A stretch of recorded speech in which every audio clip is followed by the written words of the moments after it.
Esta es la historia de uno de los delincuentes más buscados en la historia de Estados Unidos. Durante 17 largos años, el FBI invirtió enormes recursos en su captura y durante todo ese tiempo logró eludirles con éxito. Esto se debió en gran medida a su alto coeficiente intelectual. Además, durante este periodo de enfrentamiento, obligó a las autoridades a publicar un libro escrito por él. Este libro sigue siendo popular hoy en día, y muchas personas, tras leerlo, afirman que el autor fue capaz de prever el futuro. El 25 de mayo de 1978, se encontró una caja de madera en el aparcamiento de la Universidad Northwestern, en Evanston, Illinois. Parecía un paquete, pero no tenía destinatario, solo remitente. El nombre del remitente era familiar para quienes encontraron el paquete. Era el profesor Buckley Crist, quien trabajaba en la misma universidad donde se halló la caja. Los que encontraron el paquete, pensando sensatamente que tal vez el profesor había perdido el paquete que iba a enviar, le devolvieron la caja. Sin embargo, el profesor Crist se sorprendió al recibirla, ya que no reconocía la letra en la caja como la suya. Se negó a aceptar el paquete y se lo entregó al policía que vigilaba la universidad. El policía, sin darle más vueltas al asunto, intentó abrir la caja. No obstante, en cuanto levantó la tapa de madera, se produjo una explosión. Afortunadamente, el policía solo sufrió cortes y quemaduras leves a causa de la explosión. La bomba estaba fabricada con un trozo de tubo metálico de unos 25 milímetros de diámetro y 230 milímetros de largo. Contenía pólvora sin humo y estaba equipada con un dispositivo de activación que consistía en un clavo que, al abrir la caja, encendía unas cerillas. Estas cerillas, a su vez, encendían la pólvora. Un mecanismo bastante primitivo, pero era un comienzo. Aproximadamente un año después de este incidente, el 9 de mayo de 1979, se envió otro extraño paquete a la Universidad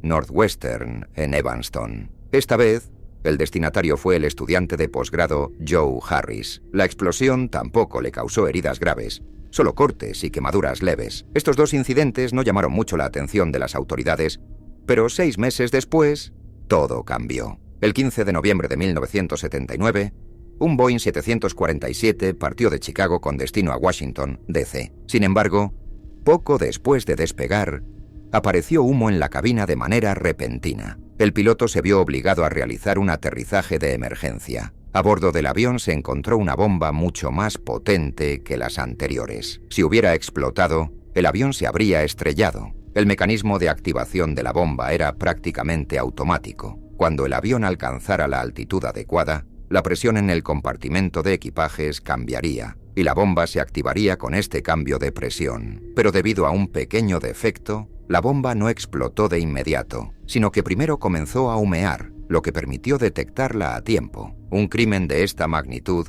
ya caía bajo la jurisdicción del FBI, pero ni los materiales utilizados ni otros indicios permitían rastrear al misterioso terrorista. El mecanismo de activación, basado en cambios de presión, solo indicaba que el autor era claramente inteligente. En retrospectiva, el FBI acertó en su evaluación, ya que su adversario había sido en su momento el profesor más joven y prometedor de la Universidad de California, hasta que dimitió repentinamente. Se pensó que la atención prestada por el FBI a la persona del autor podría haberle hecho pasar desapercibido, pero eso fue un gran error. El 10 de junio de 1980, el presidente de United Airlines, Percy Wood, recibió un paquete de manos de un desconocido. Dentro había un libro. Cuando Wood intentó hojearlo, se produjo una gran explosión que le causó graves cortes y quemaduras, aunque sobrevivió. Al igual que en incidentes anteriores, los materiales utilizados para crear el artefacto explosivo no permitían rastrear su procedencia. Podrían haber sido adquiridos en cualquier tienda de cualquier parte del país o incluso del mundo. Lo único que diferenciaba esta bomba de las anteriores era que el remitente había dejado algún tipo de firma en el metal, las letras latinas FC, cuyo significado se descifró más tarde como Club de la Libertad en español. Tras este cuarto incidente, el autor recibió el apodo por el que se le conoce en la prensa, el Unabomber, abreviatura de University and Airline Bomber. En los 5 años siguientes, hubo 4 atentados más. Ocurrieron en todo el país, en Tennessee, California y Michigan. No había lógica en la geografía de los crímenes ni en la elección de las víctimas. A estas alturas, ya se llevaba varios años ofreciendo una recompensa de $1 millón por información que ayudara a atrapar al Unabomber, pero ni siquiera eso sirvió para revelar su identidad o identidades. Así llegamos al 11 de diciembre de 1985, la explosión clave de esta historia. Ese día, en Sacramento, Hugh Scruton, propietario de una tienda de informática, salió al aparcamiento para ir a comer. Allí vio una caja de madera con 4 clavos. Cuando intentó cogerla, se produjo una gran explosión. Varios clavos le golpearon el pecho. Era la primera vez en los 7 años de actividad del Unabomber que una víctima moría a causa de uno de sus artefactos. Todo el mundo estaba completamente perplejo ante cómo un criminal podía haber estado operando dentro del país durante 7 años sin que el FBI pudiera hacer nada al respecto. La respuesta del FBI fue tirar la toalla. A pesar de gastar enormes recursos para encontrar al Unabomber, este no cometió ningún error. Además, ni siquiera se sabía si se trataba de una persona o de un grupo. Y lo peor de todo, esta persona podía tener imitadores o incluso seguidores. 2 años después de este incidente, ocurrió otro momento crucial en este caso. El 20 de febrero de 1987, se produjo otra explosión en Salt Lake City. La víctima era Harry Wright, también propietario de una tienda de informática. A diferencia del caso anterior, no hubo víctimas mortales. Wright resultó gravemente herido en un brazo, pero sobrevivió. El punto de inflexión en este caso fue que la secretaria del propietario vio al hombre que dejó la caja de madera explosiva en el aparcamiento. Gracias a su testimonio, se pudo elaborar el famoso retrato robot del autor del atentado. Fue entonces cuando muchas personas supieron por primera vez cómo era el hombre que el FBI estaba buscando con tanto ahínco. El primer error del Unabomber en 9 años inspiró al FBI a trabajar con renovado vigor para capturarlo. El propio Unabomber razonó fríamente que su mejor opción era mantenerse en la sombra en el futuro cercano. Durante 6 largos años no hizo nada. Muchos pensaron que estaba en prisión por algún otro crimen o que había muerto, pero durante todo ese tiempo estuvo perfeccionando sus artimañas. En 1993, The New York Times recibió una carta que decía lo siguiente: «Somos el Club de la Libertad. Tenemos más que decir de lo que ya hemos dicho. Le responderemos más tarde». Apenas un mes después, se produjo el siguiente golpe.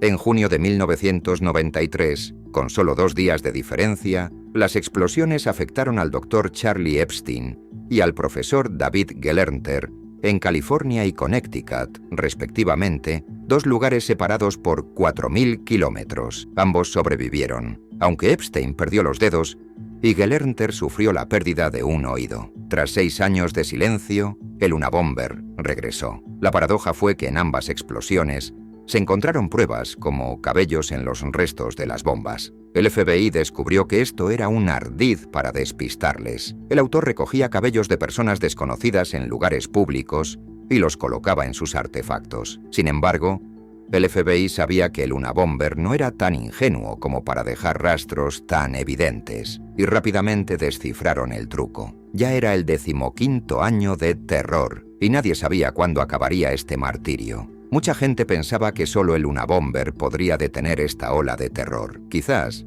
hasta cierto punto, tenían razón. El 10 de diciembre de 1994, Thomas Moser, ejecutivo de una agencia de publicidad, estaba revisando el correo que había acumulado durante su ausencia en su casa. Entre las cosas que encontró, había un paquete dirigido a la dirección de su trabajo. Moser se preguntó por qué el paquete había sido entregado en su casa en lugar de en la oficina, a pesar de que la dirección estaba incorrecta. A pesar de las dudas, decidió abrir el paquete y la explosión lo mató instantáneamente. La explosión le desgarró el estómago y estuvo a punto de arrancarle la cabeza. La bomba estaba compuesta por cuchillas de afeitar, clavos y trozos de metal. Uno de estos fragmentos tenía el esperado grabado FC. 6 meses más tarde, el 24 de abril de 1995, Gilbert Murray, jefe de la Asociación de Carpinteros, también recibió un paquete, aunque no iba dirigido a él, sino al hombre que Murray había reemplazado recientemente como gerente.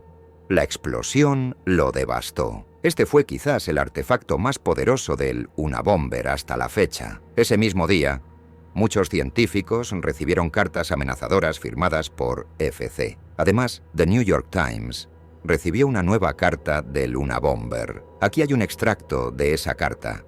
Tenemos un artículo corto de unas 35.000 palabras que nos gustaría publicar. Si pueden imprimirlo según nuestras especificaciones, cesaremos para siempre nuestras actividades terroristas. Prevemos que, debido a la longitud del artículo, tendrá que ser publicado en partes. Alternativamente, nuestro texto podría ser publicado como un pequeño panfleto, pero necesitaría ser bien promocionado y estar disponible a un precio razonable en librerías de todo el país y al menos en algunos lugares del extranjero. Quien acepte publicar el material tendrá derechos exclusivos para duplicarlo durante 6 meses y recibirá los beneficios que pueda obtener de él 6 meses después de la primera publicación de un artículo o libro.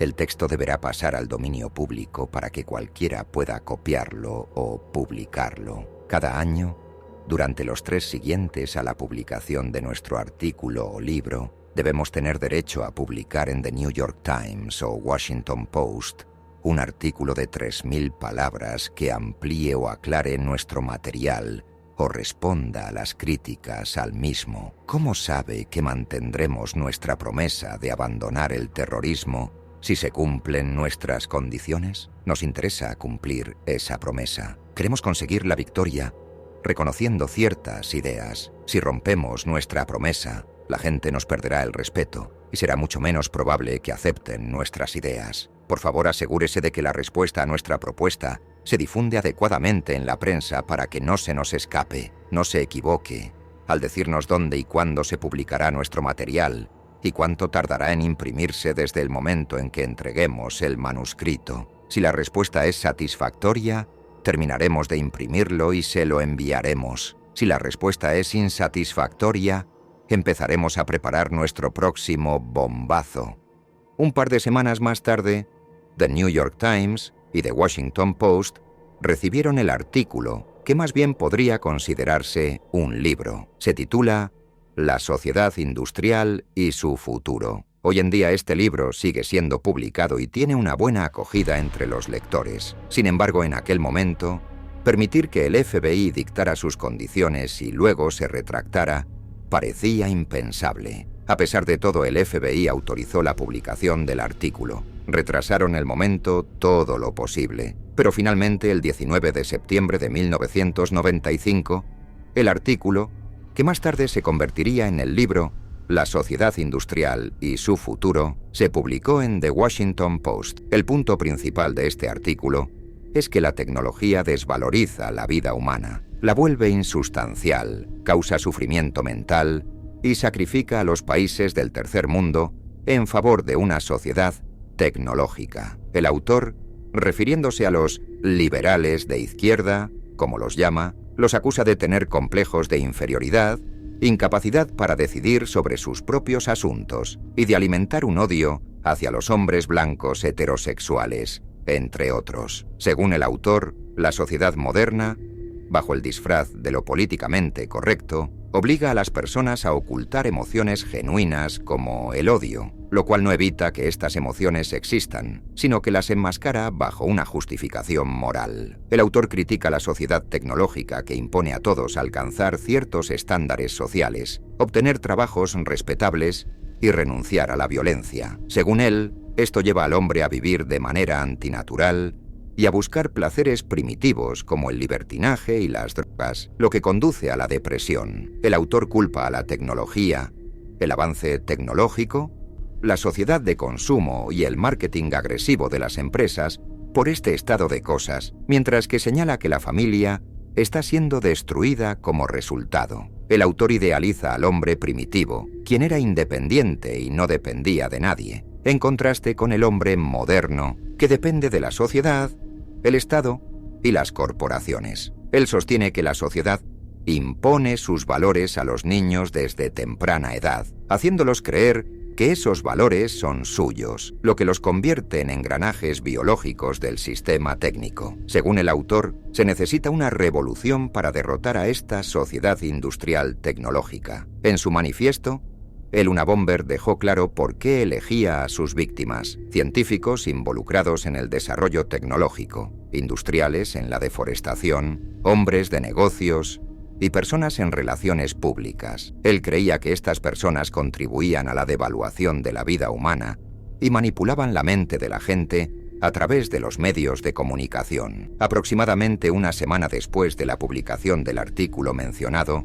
un hombre de 47 años de Chicago abrió The Washington Post y se horrorizó al reconocer en los postulados del Unabomber las palabras que había leído muchas veces antes. Los hermanos Theodore y David Kaczynski nacieron en Chicago de padres inmigrantes polacos, quienes trabajaban como jornaleros. Desde temprana edad, Theodore mostró un talento excepcional en matemáticas, con un coeficiente intelectual de 167, muy por encima del promedio de 125 para científicos. Avanzó rápidamente en sus estudios, saltando del quinto al séptimo curso. Aunque era considerado capaz y disciplinado por sus profesores, Theodore era distante y poco sociable, muy tímido y prefería jugar solo en lugar de con otros niños. En 1958, a los 16 años, ingresó a Harvard, omitiendo el 10º grado. A pesar de las advertencias de amigos de su padre sobre su juventud y reclusión, su padre estaba orgulloso y decidido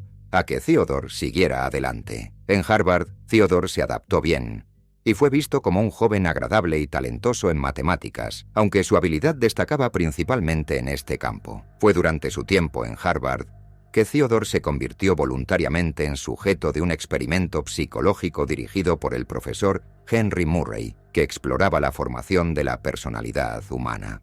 Durante casi 30 años, el profesor Henry Murray llevó a cabo experimentos de personalidad en colaboración con la CIA, con el objetivo de inducir sentimientos de desesperanza e inseguridad en sus sujetos. Utilizaba métodos como asignarles tareas imposibles o provocarles emocionalmente durante las pruebas, como sacudir la mesa o reprenderles por llegar tarde. Estos métodos permitían a las agencias de inteligencia crear perfiles psicológicos detallados, evaluar la estabilidad moral, las habilidades de liderazgo, la resistencia al estrés y la capacidad de mentir de los individuos. Theodore Kaczynski participó en estos experimentos durante aproximadamente 200 horas, según algunas fuentes. Aunque el profesor Murray tenía grandes expectativas para estos estudios, algo salió mal. Los resultados nunca fueron publicados y apenas se habló de ellos. Ni siquiera la esposa del profesor ni sus asistentes estaban al tanto de los detalles exactos de lo que ocurría en el laboratorio. No existen descripciones detalladas de los experimentos ni datos sobre cómo afectaron a los sujetos involucrados. En Harvard, Theodore se graduó a los 20 años. Luego, en la Universidad de Michigan, completó tanto su máster como su doctorado, recibiendo elogios por su trabajo académico. A los 25 años, se convirtió en el profesor más joven de la Universidad de California en Berkeley, enseñando geometría y análisis matemático a estudiantes. Sin embargo, su estilo de enseñanza fue criticado, ya que los estudiantes se quejaban de que no respondía a sus preguntas ni les ayudaba a entender temas complejos. Parecía tener dificultades para comprender por qué conceptos que él encontraba simples resultaban incomprensibles para otros. Este periodo de enseñanza duró 2 años, hasta que, en 1969, Kaczynski sorprendió a todos al renunciar abruptamente sin dar explicaciones. No había manera de hacerlo cambiar de opinión. Para gran decepción de sus padres, Ted regresó a casa después de Harvard. Escribió relatos satíricos y ensayos mordaces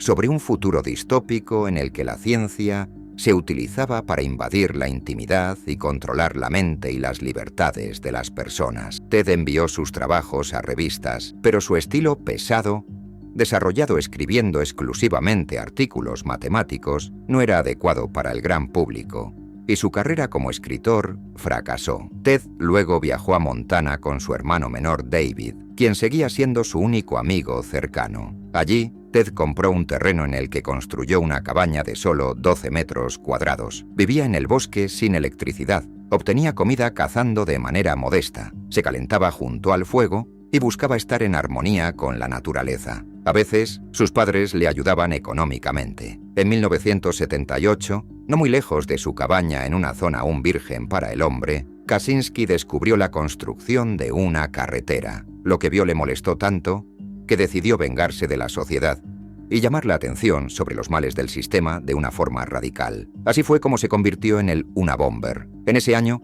envió su primera bomba. Desde 1978 hasta 1995, 26 personas sufrieron a manos de sus atentados y 3 de ellas murieron. Su principal objetivo era ser escuchado, que se tomaran en serio sus opiniones y obtener una plataforma desde la cual su artículo pudiera ser ampliamente leído. Irónicamente, este deseo fue lo que eventualmente llevó a su captura y detención. Cuando se publicó el artículo de Unabomber, conocido ahora como Theodor Kaczynski, la esposa de David insistió en que él lo leyera. David quedó asombrado al leerlo y ese mismo día comenzó a buscar entre sus viejas cartas de TED, donde ya había encontrado mucho de lo que se mencionaba en el artículo. En ese momento, David se encontraba entre 2 opciones: la libertad de su hermano, por un lado, y por el otro, 17 años de terror y el riesgo de más víctimas en el futuro. Atormentado por las dudas, David primero contrató a un detective privado para investigar sus sospechas sobre su hermano,